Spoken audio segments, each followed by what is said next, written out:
The Meg, aka Megalodon, roamed the oceans long after dinosaurs were wiped out by the Great Meteorite. It was one of the largest and most dangerous hunters that have ever lived on Earth, as well as the biggest shark. But then, about 3.6 million years ago, the last of its kind disappeared from our planet, leaving only huge teeth for modern archaeologists to keep finding. There are a few theories about why it could have happened, but scientists might have found the true reason. The Megalodon, which means big tooth, was the largest shark ever to exist. It reportedly lived around 20 to 3.6 million years ago and was truly enormous. Its bite was more powerful than that of a T-Rex, and likely any other powerful predator that has ever roamed this planet. It's probably not surprising, since this marine creature had extremely strong jaws that could span from 9 to 10 feet wide. That's enough to swallow two grown-up people side by side. The jaws were also lined with 276 teeth, and they reached 7 inches in length. That's as long as a small hedgehog. Once these teeth got worn down, the shark got rid of them and grew new ones. Such large sedated teeth helped the Meg to eat meat easily. The shark itself could grow up to 59 feet long. That's twice the length of a London double-decker bus. The animal was also pretty heavy. While a fully grown T-Rex weighed about 8 tons, the weight of a large Megalodon could be more than 30 tons. With no competitors, the enormous shark was the real king of the oceans. It hunted other sharks, large fish, and even whales. Then why did such a magnificent creature disappear from the face of the Earth? The previous theories mentioned the great white shark. The Megalodon is usually described as some gigantic version of this marine animal. And this is a common mistake made because most people think these creatures were related. But in reality, the Meg looked more like a modern bull shark. Its snout was snout, its lower jaw was rather flat, and long and massive pectoral fins supported the animal's weight. But what's more important, the ancestors of today's great whites existed at the same time as the Megalodon. Now, with great size comes great clumsiness. And although the Meg was huge and powerful, it was also not as nimble as smaller and quicker great white sharks. Great whites could have rivaled a Megalodon for food, and were often more successful hunters thanks to their agility. They couldn't fight the Meg openly, but were fast enough to steal its food. So according to this theory, the only food left for the Megalodon were whales and equally big marine animals. Grown-up Megs could easily catch such beasts, but their offspring were much smaller and more vulnerable than their parents. Could smaller sharks have used this to their advantage? Maybe while megasharks were still little, they became a meal for great whites, as well as bull and tiger sharks. Even at those times, a great white shark could reach the length of 20 feet, while a Megalodon kid was definitely smaller. But even if there had been no open confrontation between young Megalodons and smaller grown-up sharks, Meg kids wouldn't have been able to find food for themselves to grow to adulthood. The reason is the same. The population of other sharks was growing, and they were rivaling each other and the Meg for convenient food. The more great whites and other sharks appeared in the oceans, the less food remained for young monster sharks. Eventually, they probably starved. But it's just one of the theories that try to explain why the Meg went extinct, and here's another one. A new study has shown that the Meg was most likely a warm-blooded predator able to regulate its body temperature, and that might have been the reason why this species disappeared with time. Scientists analyzed isotopes of the tooth enamel of the Megalodon and concluded that the animal could easily maintain a body temperature that was around 13 degrees F warmer than the temperature of the surrounding water. Such a temperature difference is much greater than what other sharks living at the same time as the Meg had, and it's large enough for the ancient predator to be classified as warm-blooded. These days, most fish are cold-blooded. Their body temperature is the same as the surrounding water, but some sharks, like mackerel sharks, keep the temperature of all parts of their bodies a bit warmer than the surrounding water. But it doesn't make them completely warm-blooded because they simply store heat generated by their muscles. And in mammals, body temperature is regulated by a special region of the brain called the hypothalamus. Anyway, the Meg's warmer body allowed the animal to move faster, deal with cold water better, and spread out all over the world. But eventually, it might have led to a disaster. The Megalodon lived during the Pliocene epoch, pronunciation. It began approximately 5.3 million years ago and finished 2.5 million years ago. During that period, global cooling occurred. It also caused the changes in sea level, which the Megalodon probably didn't survive. The main problem for the predator was to maintain an energy level allowing its body temperature to remain elevated. But to do it, the animal had to eat a lot, and I mean it. But it was a challenging task in a time of changing marine ecosystems and while competing with newcomers, such as the great white shark. If this theory is true, then the amount of energy the Meg had to use to remain warm could have contributed to its extinction. This new information is very important to us. It shows that many marine predators in modern oceans might be experiencing the effects of ongoing climate change too. By the way, have you heard that there have been several cases when people were sure they had seen the Meg? Or at least some similar extremely large monsters. And these sightings happened relatively recently. For example, in July 1916, the New Jersey coast of the US was terrified by a series of shark attacks. They happened during an oppressive heat wave when hundreds of beachgoers tried to find shelter from the heat near the water. People described the culprit that had caused all that havoc as a giant shark, much bigger than any regular one. Since then, scientists have been debating which shark species was involved in those accidents. The most popular guesses have been the bull shark and the great white. A picture of a huge shark roaming the Pacific Ocean not far from Guadalupe Island appeared in 1999. The creature was nicknamed Deep Blue. It could be distinguished from others by a wavy pattern separating its gray back and white belly. But even though some people claimed it could be the infamous Megalodon, experts came to the conclusion it was a female white shark, the largest ever seen. The average length of a male white shark is 11 to 13 feet. Females are bigger, up to 15 or 16 feet, but Deep Blue reached more than 20 feet in length. No wonder people were confused. For the last time, Deep Blue was spotted in 2013 near the western coast of Mexico's Baja California. But look, there's another jumbo shark, and you can meet it in any part of the world. The largest specimens can reach 40 feet long and weigh about 5 or even 6 tons. Could it be, if not the Megalodon itself, but one of its relatives? Again, a wrong guess. That's the basking shark. This animal prefers subpolar seas, with temperatures not higher than 58 degrees F. Even though some of these animals do migrate to warmer places. Like whale sharks, basking sharks are harmless and don't attack snorkelers or divers. These creatures have loads of small teeth, but they don't use them when feeding. Instead, they swim with their huge mouths open and swallow plankton. A grown-up basking shark can filter nearly 2,000 tons of water per hour.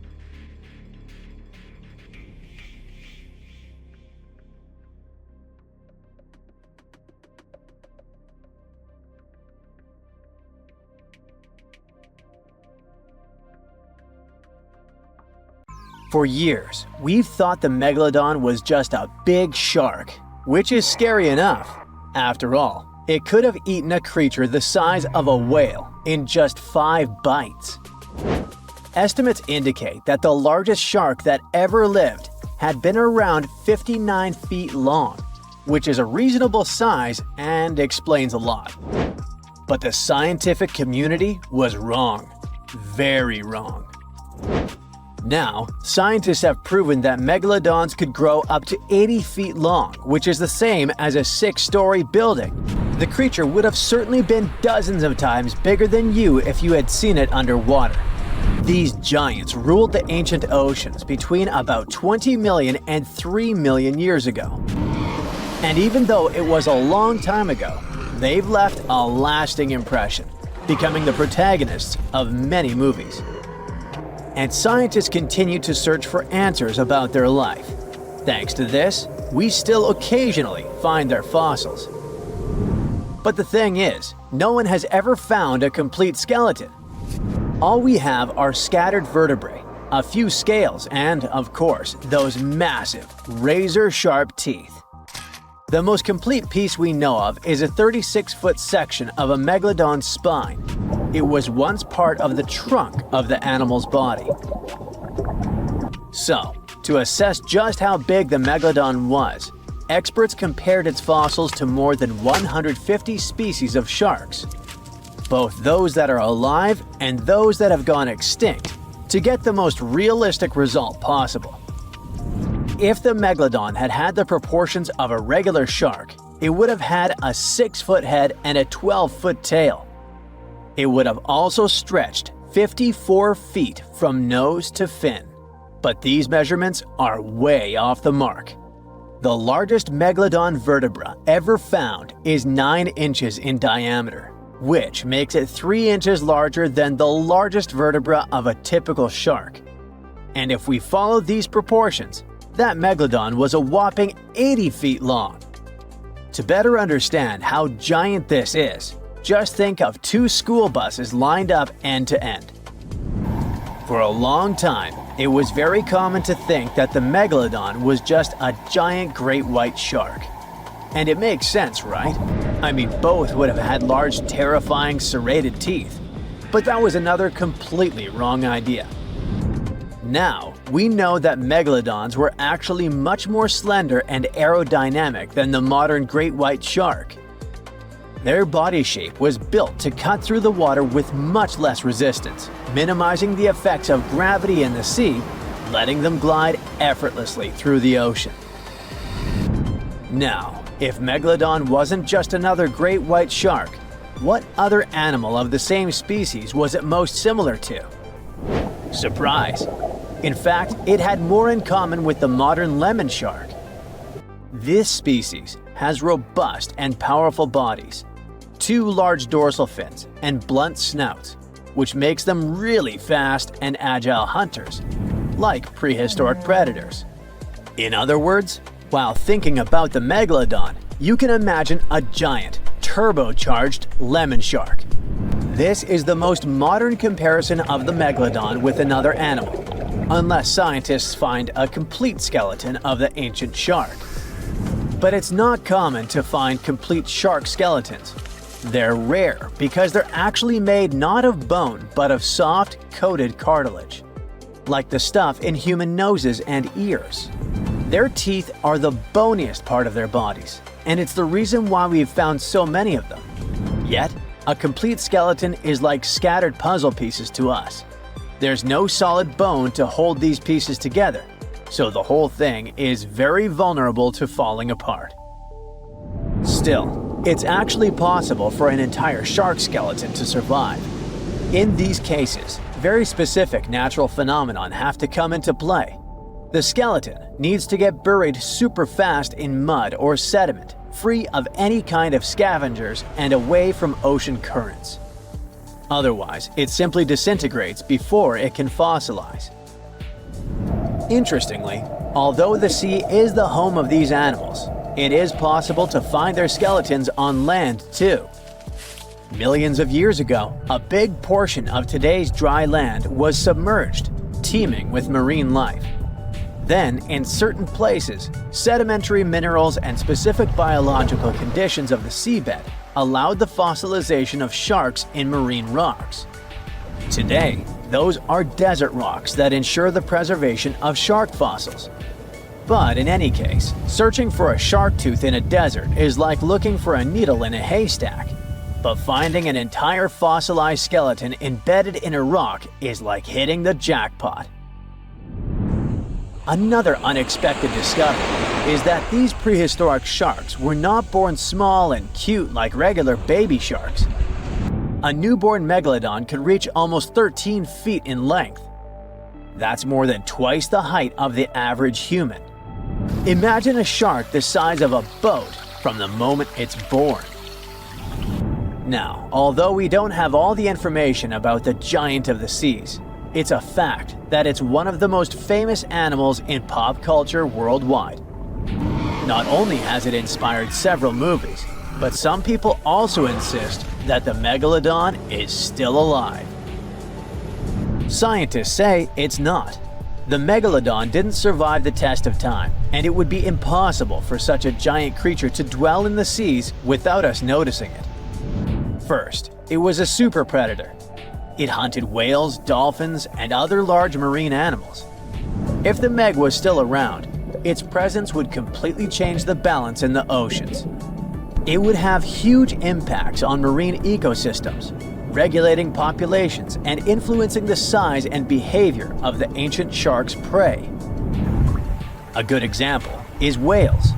They wouldn't have grown so big if the Meg still hunted in the oceans. This only happened because there was no super predator in the way.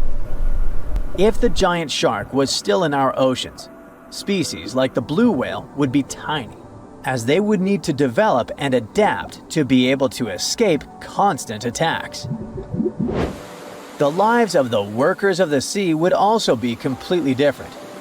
Fishers would have to avoid certain areas, ships would change routes, and even maritime tourism would be risky.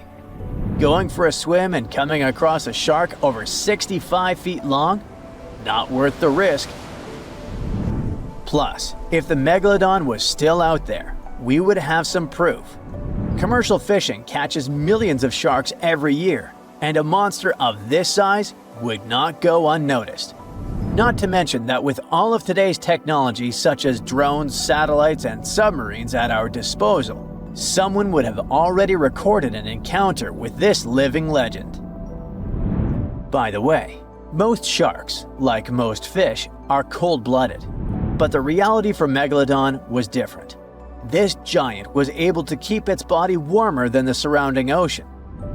This gave it an advantage over other sea creatures, allowing it to remain fast and active even in colder waters. It was a survival advantage that other animals of its kind did not acquire during their evolution. One of the most famous theories is that the Meg lives in the Mariana Trench, but scientists are sure that it doesn't make any sense. This region is poor in food and has many tiny creatures, which would not be nearly enough to sustain a large predator. In addition, there's a lot of research studying countless sharks that live in the ocean depths, and none of them come close to the size of the Megalodon. So, does the Megalodon still exist? Definitely not, but that doesn't mean it isn't any less mysterious and fascinating. The Megalodon was the biggest shark to ever live. Not only that, it's one of the biggest fish and the largest predator in Earth's history. Over 3 times longer than the biggest great white shark on record, the females have also been found to be twice the size of the males. The Megalodon could swallow a small car without even touching its teeth, if cars had been around then. In fact, the Meg was so big and powerful that it had no natural predators. It was the uncrowned king of the seas, swimming freely from ocean to ocean. This cosmopolitan creature was found all over the world, from America to Europe and Australia and Japan, assuming there were countries back then. Meg fossils have been found on every continent except Antarctica. Everybody skips Antarctica. Science tells us that the Megalodon went extinct over 3.6 million years ago, but could they still be alive at the deepest depths of the ocean? The fearsome name, Megalodon, comes from 2 Greek words, megas, meaning big, and odont, meaning tooth. Combined, they mean big tooth, and it certainly lived up to its name. Just one of its chompers is the same size as a human head. It had 276 humongous teeth in total, across 5 terrifying rows. In all of history, only a couple of saber-toothed cats and the T-Rex had consistently bigger teeth. Now that's a showdown I'd like to watch. The Megalodon vanished millions of years ago, leaving only huge teeth to be found by modern archaeologists. Only around 80% of the ocean has been explored, so who knows what's lurking at the bottom. If you did manage to make it down, it's unlikely that you'll run into Meg though. The sharks, like us, preferred warm coastal waters. Deep ocean living would be too cold for the beasts, and food would be scarce. Their entire bodies would also have to evolve to avoid being squished by the enormous water pressure down there. It's unlikely that they're still around, but not impossible. Now, about the appearance of the Megalodon. Scientists believe it didn't look like a great white shark. The Megalodon belongs to a different fish family and most likely looked like a giant sand tiger shark. Flattened snout, small eyes. Its dorsal fin moved backward. The sand shark has 2 dorsal fins about the same size. The coloration is light brown with a white belly. It may have had brown-red spots like a sand shark all over its body.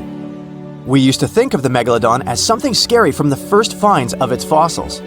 That was back in the Renaissance era. People found some teeth in the rocks. At first, these teeth were thought to be the tongues of dragons or snakes. and here is the first drawing of what the owner of these teeth supposedly looked like.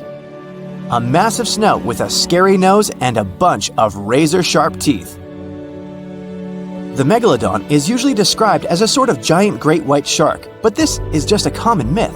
In fact, the ancestors of today's great white existed at the same time as the Meg. But they weren't the best buddies and were even in competition with each other. The great white shark was a better hunter, using its smaller size and agility to snap up Meg's prey quickly. They were also known to eat Meg pups, who were only half their size. This didn't help the whole extinction thing. We also have evidence that megalodons were brutal hunters, kings of the food chain. The first combat tool in their arsenal was the battering ram. The Megalodon would take its prey by surprise. It had only one chance to hit it. If it missed, it would take too long for a second round. The maneuverability of the Megalodon was comparable to a large truck. While a great white was no match for an adult Meg in a head-to-head fight, they sure weren't scared of stealing their food. This only left the bigger fish and whales for the Meg. But its food supplies began to run out as the whales swam to the cooler new seas. The whales adapted to prefer the colder temperatures, leaving our friend the Meg behind. The Megalodons either starved or were frozen into extinction by the Ice Age. Rather than a great white, the Megalodon is more like a modern bull shark. It had a short snout, a flat lower jaw, and huge pectoral fins to support its massive weight and size. As scary as they are, these sharks were actually caring family guys. Several Megalodon nursery areas have been discovered in Florida, Maryland, and Panama. They gave birth to their young in shallow water environments. We know this from discovering loads of tiny Megalodon teeth found in these areas. I wonder if they had nannies too. But how come there are so many Megalodon teeth out there for us to analyze? Due to their messy, aggressive eating habits, sharks regularly lose their teeth. They lose a set of teeth every 1 to 2 weeks. That's 40,000 teeth in a lifetime. They must rake in a fortune from the tooth fairy. Because of this, their teeth were continually raining down to the ocean floor. Luckily for us, they're also the hardest part of the shark skeleton, which is why so many teeth have survived and become fossilized. It's fair to say the first discoveries of the Meg's teeth confused people. Early discoverers thought that the Meg's teeth were petrified tongues of ancient serpent creatures. They even used to call them tongue stones. It's also a common myth that the Megalodon was around at the same time as the dinosaurs, although this would have been pretty cool. The dinosaurs were wiped out around 66 million years ago, but the Megalodons came much later. The oldest Meg fossil is only around 23 million years old, but it's tricky to pinpoint the exact date. After all, calendars weren't invented yet. They became extinct way before humans even evolved. The earliest Homo sapiens, which is a fancy name for the first humans, emerged about 2.5 million years ago. But what if the Megalodon shark didn't go extinct? Whale populations have dropped drastically since these guys were last around, so there'd be way fewer whales for them to chomp down on. Whales have also gotten a lot smarter and learned new defensive moves, making them way harder to take down. It's estimated that they ate around 12 tons of food each day. The Kraken is a colossal squid, a legendary sea monster, the biggest hunk of calamari you ever saw. And if this monster had existed, the world would have changed beyond recognition.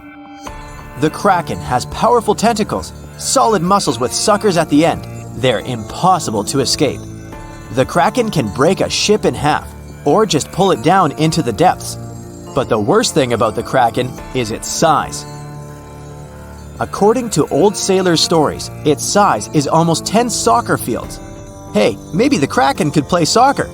The Kraken legends said the monster was so giant that sailors mistook it for a small island. In past centuries, it would have been impossible to defeat such a beast. If the Kraken existed in reality, it might have had offspring. Yeah, in all the world's oceans, there would be giant monsters that could sink any ship. It's unlikely that the Kraken would have competitors in its habitat, so its population would grow strongly. Since the Kraken is enormous, it would need a lot of food, so the population of other large sea animals would fall significantly. Blue whales, great white sharks, other giant squids, all the big sea creatures would be endangered. The Kraken belongs to the cephalopod genus. This species includes squid and octopus, some of the most intelligent creatures on the planet. The Kraken is a skilled hunter and will never fight in the open. Colossal squids live in deep waters and they have the largest eyes among all animals.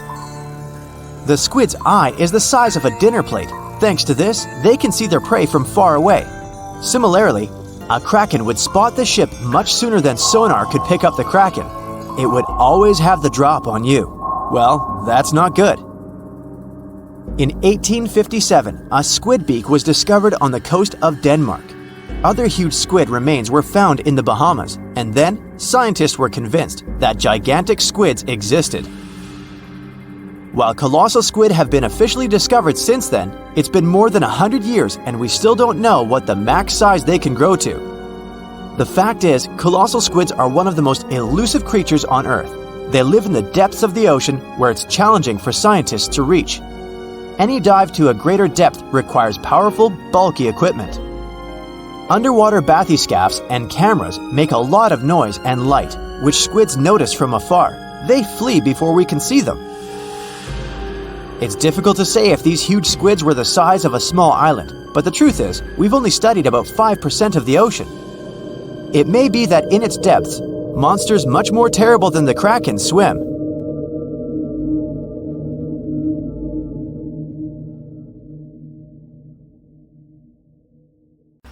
The water is bubbling under the fishing boat as if something is coming up out of the water.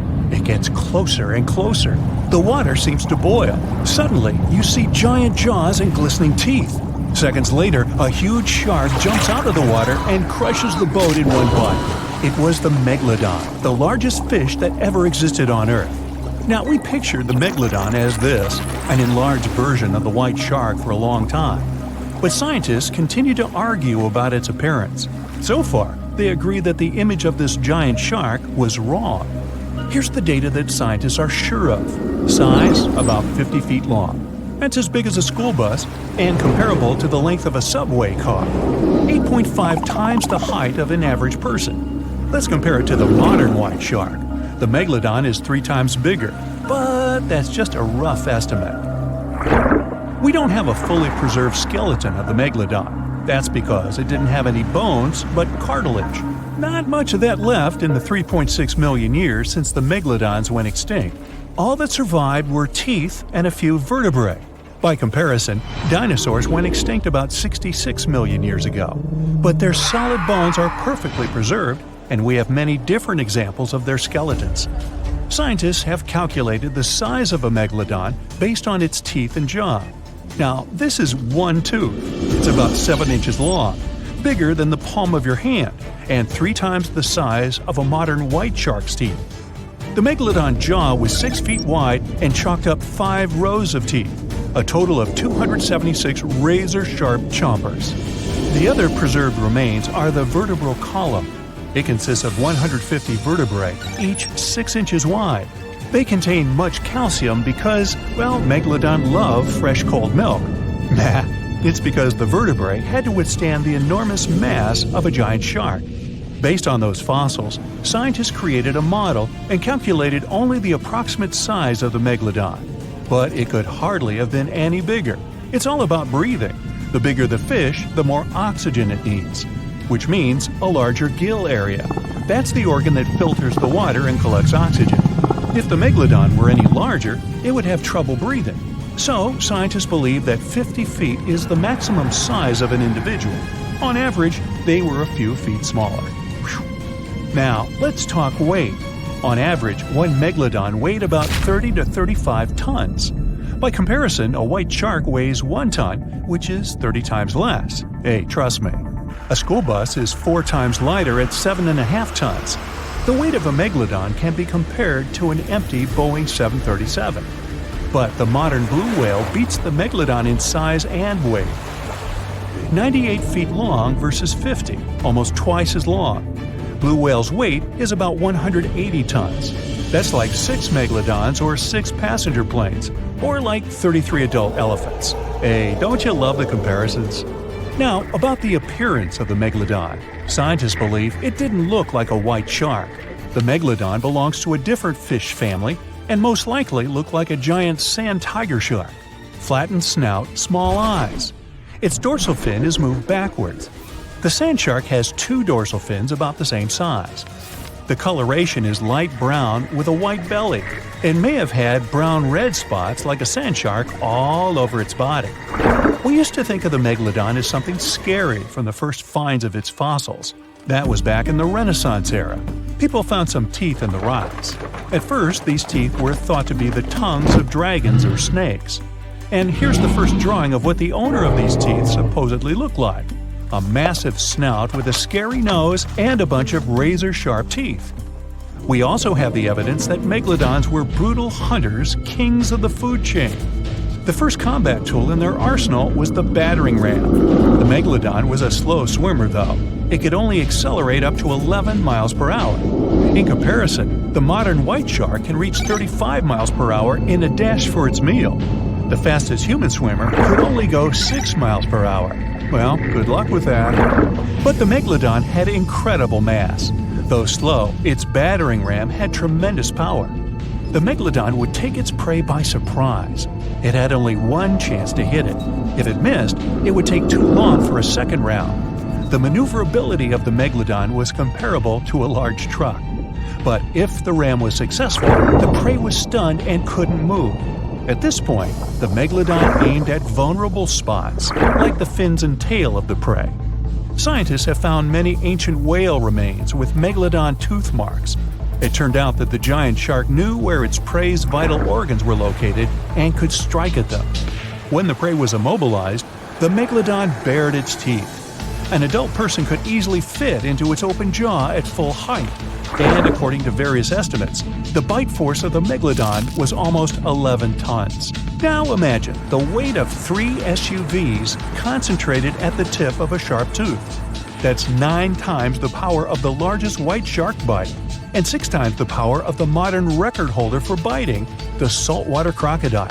Here, look at a map of where the remains of the megalodon were found. South and North America, Europe, Asia, Australia. It was the master of all seas and was comfortable anywhere on our planet. We've even found some remains of the giant shark in freshwater sediments. Perhaps it wasn't afraid to enter rivers to hunt. Now, other scientists say that maybe the megalodon wasn't even a predator, all because of its size. It couldn't swim fast. It couldn't even make short dashes like the white shark. If prey tried to escape, the megalodon didn't rush into pursuit because it could never catch up with it. Another problem is the skeleton of the megalodon. The cartilage is weaker than the bones, so the musculature of the giant shark was not as massive and robust in the first place. The megalodon may even have been a scavenger and never got into fights. This is one of the reasons why ancient sharks became extinct. Megalodons like shallow, warm waters, with temperatures ranging from 53 degrees Fahrenheit. But over 3 million years ago, the climate turned colder. This deprived the megalodons of territories and plenty of food. The primitive whales that had been the main diet of the giant sharks began to disappear. Faster predators took the remnants of food. The megalodon started to starve. In evolution, a new player entered the field, the toothed whales, ancestors of the modern killer whales. They lived in packs and had bigger brains than the megalodon. So, over time, they started to compete with the megalodon. They took advantage of its clumsiness. A group of killer whales could easily win a competition against a giant shark. Many scientists believe this was the reason for the disappearance of the largest shark in the world. But there are theories that the megalodon is still alive and roaming the dark waters of our planet. Several Australian fishers have allegedly encountered a shark of incredible size, but no one can confirm these testimonies. Fans of this theory believe that giant sharks can hide in deep waters away from human eyes. In the Mariana Trench, for example, it's the deepest place on our planet. It's deeper than if you stuck Mount Everest in the water, and we've even found the teeth of a megalodon there. But science says that such a giant shark couldn't live in the Mariana Trench for many reasons. One, it's too cold. The Megalodon was probably a cold-blooded fish, so it had to use the warmth of its environment to survive. But the water in the Mariana Trench is cold, about 40 degrees Fahrenheit. That's because the deeper down, the less sunlight gets in there. The second reason is pressure. Every 30 feet deep increases the pressure by 1 atmosphere. That is, at the depth of 100 feet, the water presses you 3 times harder than you would feel it at the surface. The weak muscles and cartilage of the Megalodon wouldn't allow it to dive too deep into the Mariana Trench. And, most importantly, food. The farther from the ocean's surface, the fewer living organisms. Megalodons used to eat primitive whales, ranging from 10 to 20 feet. Small fish only inhabit the Mariana Trench. A Megalodon would never be able to catch one. And, judging by its size, all the Megalodon did was eat and then look for food again. Compare its weight to that of a human. The average human should get about 2,000 calories a day with an average weight of about 180 pounds. The Megalodon weighed 470 times that and needed many more calories. So, even all the fish inhabiting the Mariana Trench could hardly feed a Megalodon for even a few days. So, all these theories, of course, are not true. But still, it's just smart to be careful out there. Know what I mean?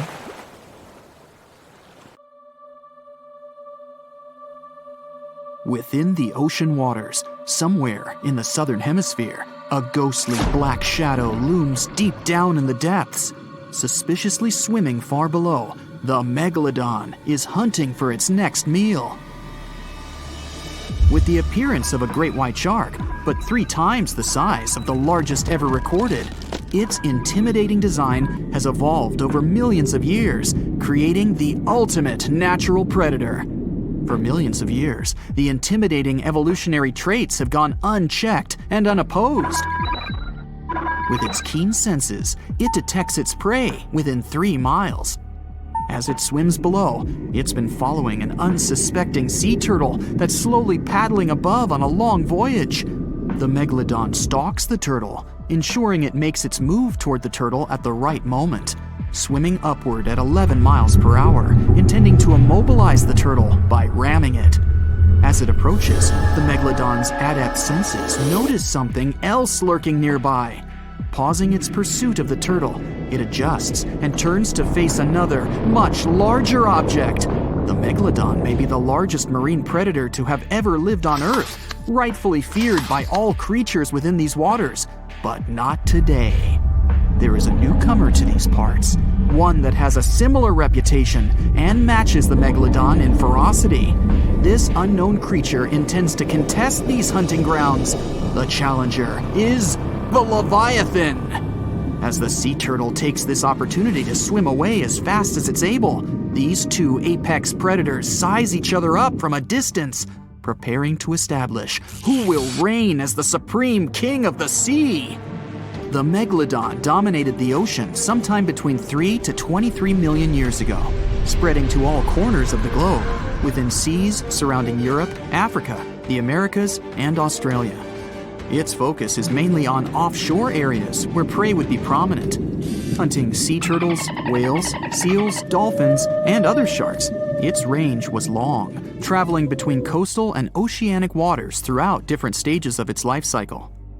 Given that the territory they cover grows with each year they live, and the wide range of prey available to them, the Megalodon's size can reach up to 67 feet in length.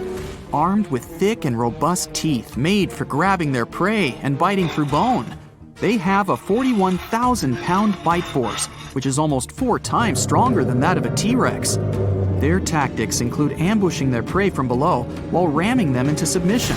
With larger prey, they aim to disable them by biting at the fins, and once immobilized, biting through their chest. Their jaw is made up of around 276 frightening serrated edged teeth that are 7 inches long and jagged at the sides. The Megalodon's competitor, the Leviathan, is armed with 22 large teeth of its own that come in various sizes, some up to 12 inches long. All are capable of piercing through its target. Excluding tusks in comparison, these are among the largest teeth that have ever existed on any known animal. Although it hasn't reached an overall equivalent size to the Megalodon, its length is equally impressive, as it's capable of growing as large as 57 feet long. Mainly living within the southern hemisphere, they've only been around for a short while, existing from 9 to 10 million years ago. Although it hunts similar prey to the Megalodon, it has a different strategic method of hunting, chasing its prey, tiring it out to the point of exhaustion, and then finishing it off by ramming it with its head and then biting it. It also has a more adaptive trait in its arsenal, its much larger brain. Being a warm-blooded mammal, it possesses superior intelligence, ensuring quicker thinking, with the ability to change its tactics at crucial moments. The Megalodon acts on sheer instinct, and that has worked consistently for the past few million years. But will it work now? Although there are millions of years of difference between when these two behemoths existed and patrolled the seas, they shared a short period of time in history. But when they did overlap one another's territory, they created some of the most epic conflicts that have ever been had on Earth. This Megalodon's turf has never been in contention until now. As the Leviathan approaches, observing the much larger Megalodon, it's hesitant to make the first move, as generally, anything that it has come across before attempts to escape immediately, causing a chase to begin. The Megalodon, however, never flees. The Megalodon's instincts ensure it will act overconfident, and, as expected, it makes the first move. It swims at full speed, gliding through the water, aiming to ram the Leviathan. The Leviathan has no other choice but to do the same, rather than turning to flee and leaving itself unprotected. The two aquatic giants slice through the water on their way to meet fin to fin. The Megalodon is puzzled that its foe is not turning tail to swim away, but it continues, as it has no reason to doubt victory from this tried and true tactic that has never failed before. As the Megalodon approaches, it quickly turns to swim downward. It's faster and more agile than its opponent. It maneuvers below, gaining some distance. The Leviathan moves much slower and is unable to turn in time as the Megalodon veers upward and rams it on its soft underbelly, attempting to force it into submission. There is little effect due to its size, and the Leviathan continues to turn, but it's far too slow as it attempts to bite with a desperate hope to grasp its attacker with its powerful jaws. The Megalodon easily swims away from its toothy trap, quickly retaliating by taking aim at the tail and fins, chipping away at little pieces as it bites, then quickly retreats, continuing this routine over and over, trying to disable the Leviathan's defenses. This tactic is effective, but it's taxing on the Megalodon as it's running out of energy. Still, it pushes hard to try and finish the hunt, using all the energy at its disposal, expecting that the struggle will not go on much longer. The Leviathan is outmatched. The speed of its combatant is far superior, and the constant chipping away at the fins and tail is becoming too costly.